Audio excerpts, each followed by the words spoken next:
Perkenalkan, nama saya Raffi Maulana Al-Qadiri dari Universitas PGRI Kanjuruhan Malang, Fakultas Ilmu Pendidikan, PGSD kelas D angkatan tahun 2025 akan menceritakan legenda tentang asal-usul Gunung Katu. Jadi, mohon disimak baik-baik ya teman-teman.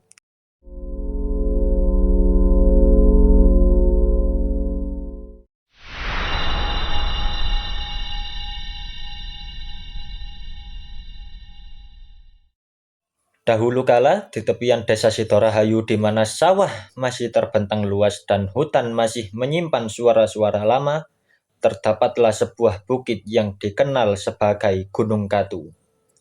Bagi warga desa, bukit itu bukan hanya sekadar tumpukan tanah dan batu. Ia adalah saksi sebuah kisah tentang cinta, amarah, dan penyesalan yang membelah bumi. Bertahun-tahun sebelum desa menjadi seramai sekarang, berdirilah sebuah kerajaan kecil yang bernama Kerajaan Pananggungan. Letak kerajaan itu berada di dataran tinggi timur Sidorahayu. Kerajaan itu diperintah oleh Raja Katu, seorang raja yang dihormati dan keras terhadap aturan. Di istana itu tinggallah putrinya yang sangat cantik dan berhati lembut, yang bernama Dewi Sitaningrum. Ia sangat berbeda dari ayahnya. Dewi Sitaningrum sangatlah ramah, suka menolong, dan terkadang sering turun ke desa. Suatu hari, saat berada di dusun barat Sidorahayu, Dewi Sita bertemu seorang pemuda pemburu bernama Jaka Ruming yang tinggal di tepi hutan Mendalan Wangi. Pertemuan itu menjadi awal ikatan yang tumbuh secara diam-diam. Setiap Dewi Sita turun ke sawah membantu warga, Jaka datang membawa air minum dan buah hutan. Setiap kali Jaka berburu, Dewi Sita selalu menunggu di tepi sungai untuk menyapa. Keduanya memang tak pernah menyatakan cinta secara langsung, namun perhatian mereka sudah lebih dari cukup untuk membuat hati mereka saling terpaut. Sayangnya, kabar kedekatan itu akhirnya sampai ke telinga Raja Katu. Baginya, Jaka Ruming hanyalah rakyat biasa dan bukan pasangan yang pantas bagi seorang putri kerajaan. Maka, pada suatu hari, Raja Katu memanggil Jaka Ruming ke istana. Sorot mata sang raja sangatlah tajam dan suaranya seakan membelah udara. Sang raja berkata, "Jangan pernah mendekati putriku lagi, karena itu segera pergi dari sini." Jaka Ruming hanya bisa menunduk. Ia tidak berani membantah. Namun, di dalam dadanya, ia merasa dunia seakan telah runtuh. Ketika Dewi Sita mengetahui hal itu, Dewi Sita pun menangis sejadi-jadinya. Mendengar putrinya menangis, sang raja hanya berkata pendek bahwa semua ini demi kehormatan kerajaan. Namun, Dewi Sita tidak tinggal diam. Pada suatu sore, ia mendatangi ayahnya dan memohon, "Ayah, tolong dengarkan dulu. Aku dan Jaka tidak melakukan hal buruk apapun." Raja Katu hanya menggeleng, tidak mau berubah pikiran.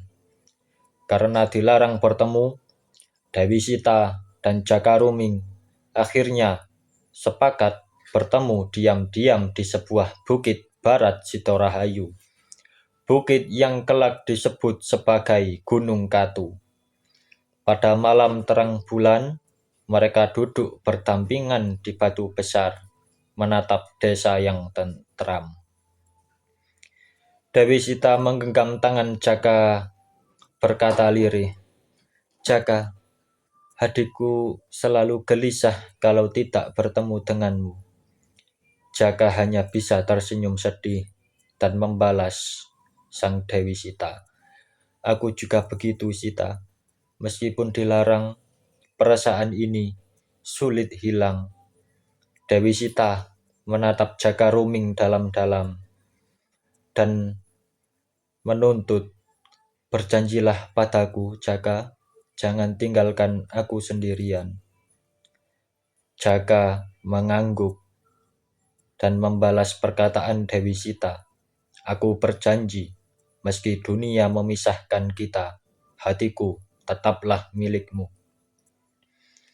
Namun, pada malam itu, tanpa mereka sadari, seseorang mengikuti langkah mereka. Dia adalah sang raja. Raja Katu yang dipenuhi curiga dan amarah mendekat dengan langkah berat. Ketika sang raja melihat putrinya duduk dekat bersama Jaka Ruming, darah sang raja mendidih. Dia berkata, "Kalian berdua berani benar melanggar perintahku." Suaranya terdengar seakan seperti guntur. Dewi Sita pun terkejut. Segera dia berdiri dan gemetar. "Ayah, tolong dengarkan. Ini tidak seperti yang ayah pikirkan." Namun, sang raja tidak mendengarkan perkataan Dewi Sita. Raja Katu mengangkat tangan, membentaknya, "Cukup, jangan bicara lagi." Dengan kemarahan yang membutakan hati, Raja Katu mengangkat tongkat pusakanya dan menghentakkannya ke tanah sambil mengucap kutukan. "Jika kalian tetap memaksa bersatu, biarlah bumi ini yang memisahkan kalian." Sekejap, tanah bergetar hebat. Bukit itu terbelah menjadi dua, membentuk jurang dalam yang memisahkan Dewi Sita dan Jaka.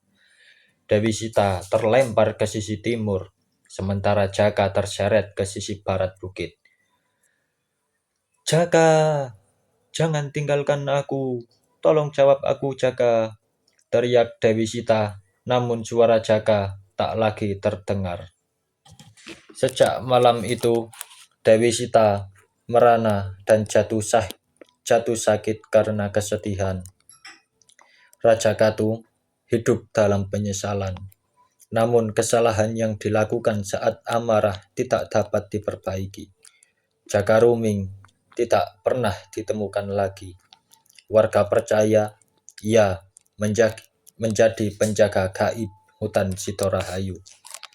Dan hingga kini, jika malam sangat sunyi, warga yakin bahwa desiran angin di Gunung Katu adalah suara cinta yang tidak pernah berhasil bersatu.